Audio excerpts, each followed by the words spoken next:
안녕하세요. 안철호입니다. 자, 오늘은 14번 문제부터 20번 문제까지의 해설 강의, 그리고 내용에 대한 간략한 요약도 같이 한번 진행을 해보도록 하겠습니다. 자, 먼저 14번은 유형을 한번 어떤 단원에서 문제가 출제가 된 거냐 한번 보면, 자, 얘는 이제 기본적으로 이제 파동에 대한 개념입니다. 죄송합니다. 자, 파동에서의 전파, 속도에 대한 개념이라고 봐주시면 되겠고요. 자, 파동의 전파 속도를 구하는 기본식이 있어요. 자, 일단 먼저 그 식을 기억하셔야 되는데, 전파 속도를 구하는 식이 바로 주기분의, 기억나시나요? 파장. 주기분의 파장, 아니면 파장 곱하기 주기의 역수관계를 뭐라고 하죠? 주기의 역수관계. 진동수. 네, 진동수. 진동수. 이렇게 기억하시면 되겠습니다. 그래서 식으로 적어드리면 파동의 속도는 주기분의 파장, 파장 곱하기 진동수, 이렇게 기억을 하시면 되겠습니다. 자, 그런데 이제 이 문제 같은 경우는 수면파 발생 장치라고 적혀 있고요. 그 다음에 이제 마루에 대한 표시가 나와 있어요. 그래서 이게 마루, 이렇게. 원래 이제 이러한 선을 우리가 뭐라고 하냐면 이런 걸 파면이라고 합니다. 파면. 그래서 이 파면이라는 것은 동일 위상을 연결한 선이라고 얘기를 해서, 실선이면 마루를 연결한 거고요. 만약에 이렇게 점선이 나와 있으면 이 점선은 고를 연결한 거라고 생각하시면 되겠습니다. 그래서 우리가 파장이라고 얘기하면 한 번 진동할 때까지의 요 직선 거리를 우리가 한파장이라고 표현하죠. 또는 마루에서부터 마루까지, 골에서부터 골까지, 여기를 우리가 한파장이라고 얘기를 합니다. 그러므로 이 실선에서 그 다음 이웃한 실선까지 요 간격을 우리가 한파장, 여기도 한파장, 여기도 한파장, 이 간격이라고 생각하시면 돼요. 그럼 얘는 총 여기서부터 여기까지가 3개의 파장으로 이루어져 있는 모습인 거고요. 그것이 이제 문제에서 길이 L이라고 나와 있는 거예요. 그러므로 파장의 길이가 얼마냐라고 얘기하면 3분의 L이라고 쓸 수가 있는 겁니다.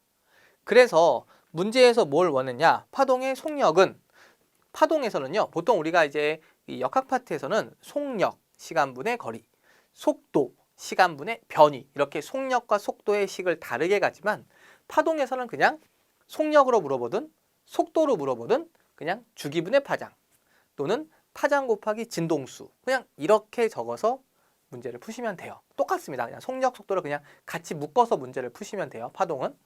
그래서 우리가 아까 말한 파장 곱하기 진동수기 때문에 파장의 길이인 3분의 L에다가 문제에서 지금 진동수는 F라고 나와 있으니까 그냥 F만 곱하시면 돼요.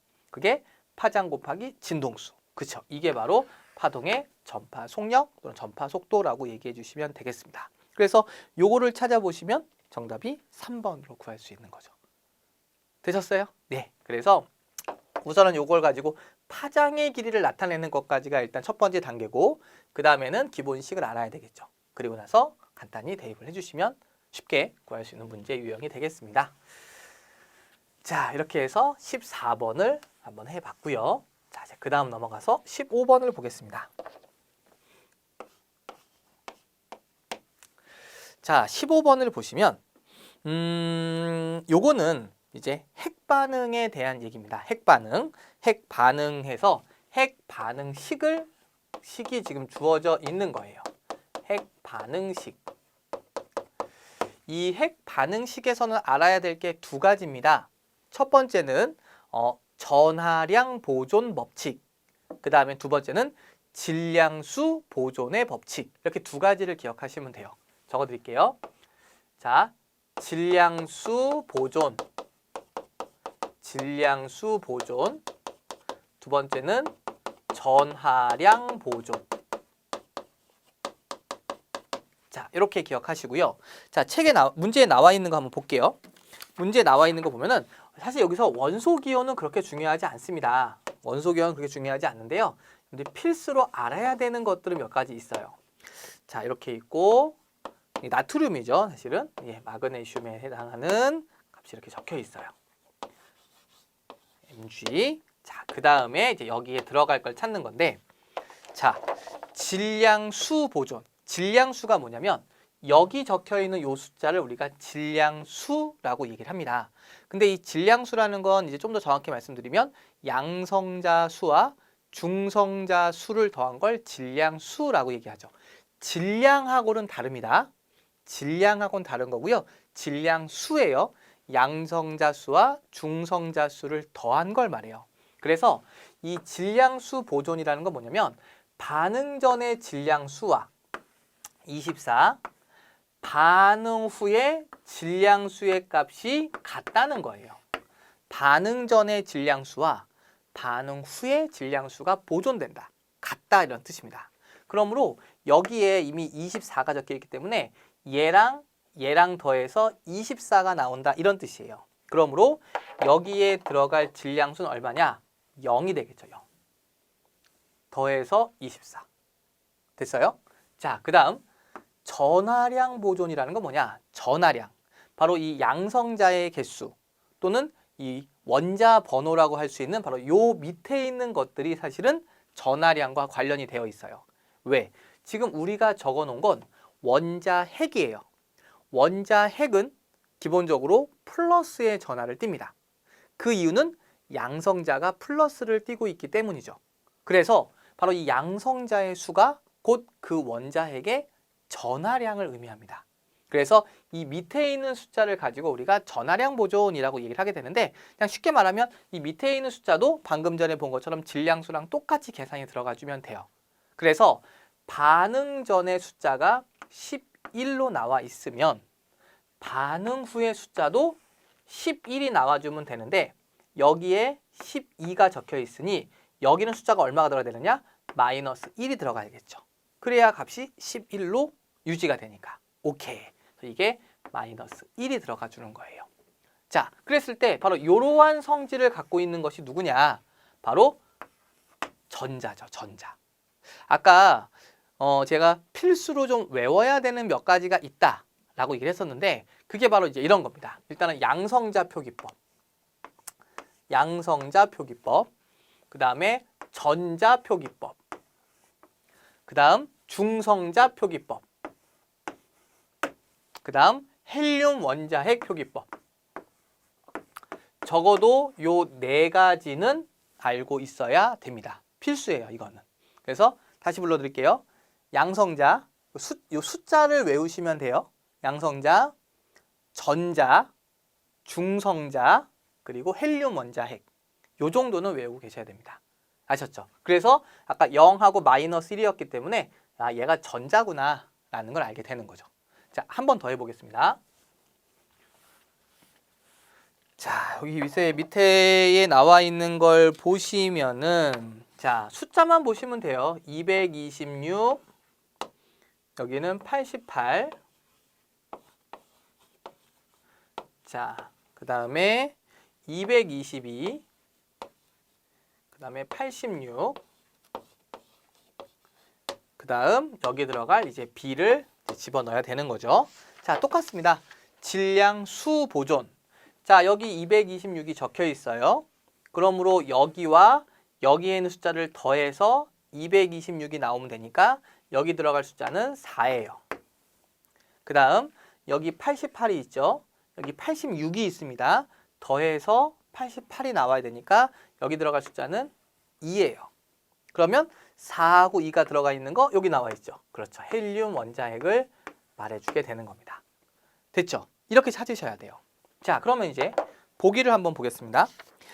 기억, A가 얘죠. 전자는 전기장의 방향으로 힘을 받는다. 자, 여기서 또 여러분들이 알아야 될 게 전기장의 방향이라는 것이 무엇인지를 알아야 되겠네요. 자, 전기장의 방향은 플러스, 여기다 적을까요? 전기장의 방향은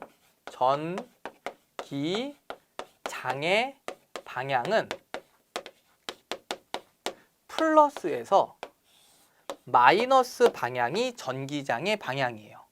플러스에서 마이너스의 방향. 그러니까 여기에 커다란 플러스가 있다고 하고 여기 커다란 마이너스가 있다고 했을 때 전기장은 플러스에서 나와서 마이너스로 들어가는 방향으로 형성이 되어 있습니다. 그래서 현재 그림에서 전기장의 방향은 오른쪽이다라고 할 수가 있어요. 그런데 여기 있는 전자는 마이너스를 띠기 때문에 얘는 어디로 힘을 받게 되느냐? 플러스는 마이너스를 잡아당겨 주고요. 마이너스는 마이너스를 밀어내기 때문에 왼쪽으로 자기력을 받아요. 그렇기 때문에 자, 기억보기 다시 한번 보겠습니다. 자, A는 전자는 전기장의 방향으로, 다시 말하면 오른쪽으로 힘을 받는 것이 아니라 전기장의 방향의 어느 쪽이에요? 그렇죠. 반대 방향으로 힘을 받는다라고 해줘야 됩니다. 그래서 플러스는, 헷갈리는 사람들 그냥 외우세요. 플러스는 전기장의 방향으로 힘을 받습니다. 하지만 마이너스, 전자는 전기장의 방향의 반대 방향으로 힘을 받습니다. 이렇게 기억하시면 됩니다. 자, 다음 니은 보기입니다. A는 렙톤에 속한다. A, 전자잖아요. 렙톤은 종류가 있습니다. 렙톤의 종류는 전자, 뮤온, 타우, 그 다음에 중성미자. 이게 바로 렙톤의 종류예요. 그러므로 전자는 렙톤에 속한다. 맞는 표현이 되겠습니다. 다음 디귿입니다. B는 그렇죠. 헬륨 원자 핵이다. 맞습니다. 이렇게 기억해 주시면 되겠고요. 정답은 그래서 4번이 답이 됩니다. 자, 다음 넘어가서요. 16번 문제를 보겠습니다. 그래도 이렇게 해설 강의를 그냥 단순히 문제만 푸는 것이 아니라 이렇게 내용하고 같이 보니까 조금 그래도 공부가 좀 되시죠. 예, 이게 원래 해설 강의를 틀린 문제만 이렇게 보는 분들이 계신데 맞춘 문제더라도 얼마든지 변형이 되면서 문제가 출제가 되면 또 맞춘다는 사실은 보장이 없거든요. 그러니까 원래 이 해설 강의를 그냥 처음부터 끝까지 듣는 게 사실은 가장 좋습니다. 시간이 좀 허락이 된다면. 네, 처음부터 끝까지 쭉 들으시고 해설 강의를 통해서 이렇게 내용까지 보시는 거죠. 원래 해설 강의 이렇게 자세하게 하지 않거든요. 보통 처음에 얘기했지만 한 차시로 끝내버리는 경우가 많은데 제가 이제 특별히 이 에듀피디에서 촬영을 할 때 좀 이렇게 자세하게 그렇게 요청을 받기도 했고요. 그렇게 진행을 하고 있는 겁니다. 자, 16번을 보겠습니다. 자, 16번에서 역시 전자기 유도. 여러분들이 이제 전자기 유도 문제를 앞에서 그쵸? 또 풀어봤었는데 한 번 더 문제 나왔네요. 그만큼 이 전자기 유도가 중요한 파트이기 때문에 자, 왼쪽은 자기장이 들어가는 자기장 B라는 자기장이 형성이 되어 있고요. 이쪽도 자기장이 들어가는 방향인데 이쪽은 조금 강해요. EB라고 되어 있습니다. 자, 그 다음에 여기에 이제 가운데에 도선이 놓여 있는 거죠. 자, 이때 얘가 오른쪽으로 이동을 해 갑니다. 그러면 여기서 일단 유도 전류의 방향을 먼저 찾아야 나머지 중에서 같은 방향을 찾는 거니까요. 자, 보겠습니다. 여기에서 일루 도선이 이동을 해오면 자기장이 들어가는 자기장이 형성이 되어 있는 건데 들어가는 자기장이 강해진 거예요. 그쵸? 들어가는 자기장이 강해졌습니다. 그러면 들어가는 자기장이 많아졌으니까 자기장을 더 들어가게 만들면 안 되겠죠? 예, 들어가는 자기장이 많아졌으니까 그것을 방해하려면 반대 방향으로 자기장을 형성을 하기 위해서 유도 전류가 흐르게 되는 겁니다. 그래서 유도 전류의 방향은 반시계 방향. 자, 나머지도 한번 해볼게요. 여기서 자, 여기 도선이 있습니다. 이 도선이 지금 이쪽으로 들어오고 있어요. 그러면 자기장이 아무것도 없는 곳에서 자기장이 들어가는 변화가 생겼습니다. 그럼 아무것도 없었는데 자기장이 들어오니까 들어오지 못하게 반대 방향으로, 그렇죠? 밀어버려야죠. 반대 방향으로. 그래서 유도 전류의 방향은 반시계 방향으로 유도 전류가 흐르게 됩니다. 그 다음 여기도 보겠습니다. 자, 이 도선이 이제 이렇게 빠져나오고 있는 거예요. 들어가는 자기장이 없어졌어요.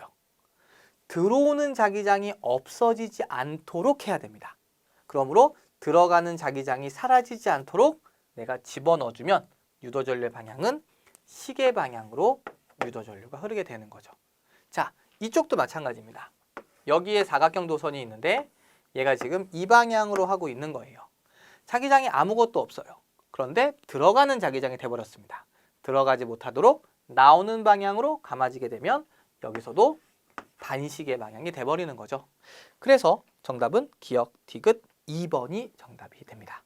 자, 뭐 내용적인 면이야 앞에서 전자유도 얘기를 했기 때문에 더 추가로 얘기할 건 없지만 유도전류의 방향을 찾는 게 이렇게 두 문제나 출제가 될 정도로 되게 중요한 파트다라는 것만 잊지 않으시면 됩니다. 자, 다음은 17번 문제를 보겠습니다. 자, 17번 문제는 사실 뭐 어렵다고 얘기할 수도 있지만 어떻게 보냐에 따라서 굉장히 쉽게 아무런 식도 사용하지 않아도 풀 수 있는 문제 중에 하나라고 생각이 듭니다. 자, 우선 제가 방법을 좀 알려드릴게요. 그림은 빗면을 따라 운동하는 물체 A가 P라는 섬에서 20m/s로 얘가 통과하는 순간 이제 Q점에 있는 B를 가만히 놓았더니 얘가 최고점에 도달하는 순간 B하고 충돌을 한다. 뭐 이런 말이 나와 있고요. B를 놓는 순간부터 A하고 B하고 충돌할 때까지 충돌하는 순간의 속력을 구하는 것이 아니라 충돌할 때까지의 B의 평균 속력을 구하래요. 한 번 더 꼬았습니다. 그러니까 순간 속력을 구하는 게 아니라 평균 속력을 구하는데 자, 이 문제를 풀 때 어떻게 푸는지 한번 잘 보세요. 자, 이걸 우리가 빗면이라고 합니다. 여기 이제 A라는 물체가 있고 여기 B라는 물체가 있습니다. 자, A는 위로 올라갑니다. 속력이 느려지겠죠. A는 내려옵니다. 속력이 빨라지겠죠. 자, 두 물체 중 가속도의 크기는 누가 클까요? 가속도. 그럼 이거 다시 한번 질문해 볼게요. A하고 B의 질량이 지금 같다는 말이 있어요? 없어요? 한번 찾아볼까요? 자, 봅시다. 그림은 빗면을 따라 물체가 A와 이렇게 운동을 하고 있고 아무리 봐도 A의 B의 크기와 모든 마찰은 무시하며 뭐 동일 직선상에 운동하다고 나와 있고 질량이 지금 같다 다르다는 말이 없네요. 그렇죠? 아마 여러분들 아마 생각 안 해보셨겠지만 그냥 당연히 같다라고 생각하시는 분들도 있을 거예요. 하지만 이 문제에서는 뭐 동일한 물체라는 말도 없고요. A, B의 질량이 같은지 다른지가 나와 있지 않아요. 왜냐하면 상관없기 때문에 그렇습니다. 상관없기 때문에 그래요. 무슨 말이냐면 우리가 이제 이런 걸 우리가 빗면이라고 합니다. 자, 모르시는 분들은 꼭 이론 강의 복습하세요. 물체를 빗면에 딱 놓으면 얘는 아래쪽으로 mg라는 중력을 받게 되지만 빗면 위에 있는 물체는 중력이라는 힘이 분해가 되면서 빗면 아래쪽 방향으로 어떤 힘을 받게 되느냐? mg sin 세타의 힘이라는 걸 받게 됩니다. 이걸 중력이 분해가 된 힘 이렇게 표현을 해요. 그래서 얘도 이 빗면 아래쪽 방향으로 mg, 질량은 이제 a니까 mg sin 세타라는 힘을 받게 되고요. 얘도 이 방향으로 mg, b의 질량을 mb라고 하겠습니다. 이렇게 sin 세타라는 힘을 받게 돼요. 그래서 얘는 운동하는 방향에 반대로 이 힘을 받기 때문에 느려지는 거고요. 얘는 운동하는 방향으로 이 힘을 받기 때문에 빨라진다라고 얘기할 수가 있어요. 근데 아까 제가 뭐라고 했냐면 가속도가 어떠냐고 물어봤죠. 자, 이 mg sin 세타라는 힘은 이 물체가 받는 알짜 힘이기 때문에 여기다가 F는 ma라는 식을 적어버리면 질량이 mm 이렇게 지워져 버려요. 다시 말하면 비스듬한 경사면에서의 가속도는 g sin 세타.